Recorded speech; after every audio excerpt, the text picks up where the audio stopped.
An bhaca sibh na Balúin Aer I cuairt thugann na mbaile Locha Riach go déanaí. Honne, cínta, bhí siad go hálainn.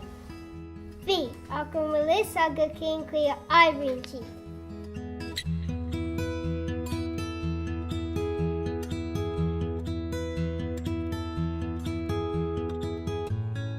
Tá is má agin, dús, an tuigeann sibh molanaí?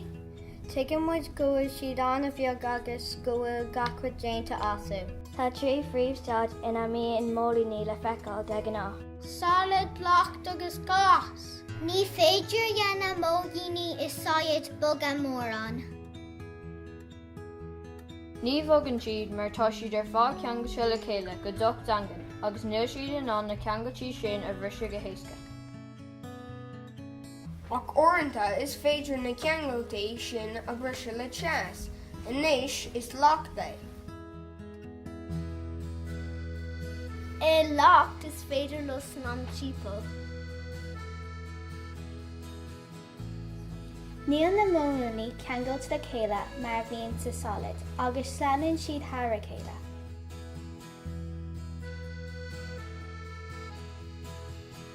Le níos mó teasta is féidir le locht mar isce a athhrú in gás.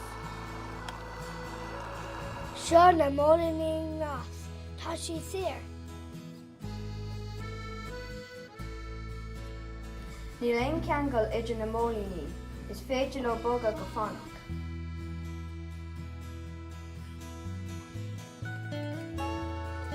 Má chuireann muid níos mó teas leis an gás, bogann siad níos mó. Bhí na molanaí ag dul crackailte an sin. Nuair a éireann siad te, bhí níos mó féinimh ag na molanaí. Brún siad molanaí eile nach bhfuil te amach as an mbealach. Sin mar a hálaíonn na Balúin se. Aíonn na molanaí sa Balúin se. Brúann siad amach agus tógann siad suas níos mó spás.